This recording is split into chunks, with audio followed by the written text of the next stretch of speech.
how to track someone's location with Gmail on Google Maps. So if you want to track someone's location with Gmail on your Google Maps, then first you need to open up your Gmail application.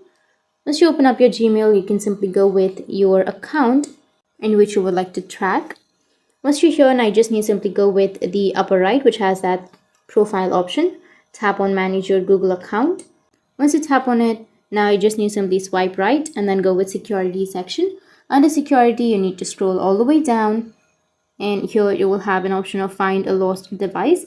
Tap on it and it will take you to this kind of interface where you just need to simply tap on the device that you would like to find. And here you just need to simply tap on this phone. Once you tap on it, you just need to simply go and accept. Once you've accepted, then it will take you to the Google Maps and you will have the location of your device. But make sure that the location is turned on in the device that you are searching, because if the location is turned off, then you won't be able to track that person. So if the location is turned on, then it will automatically give you the location, which is right here. You'll have a mobile shaped icon, which is right here.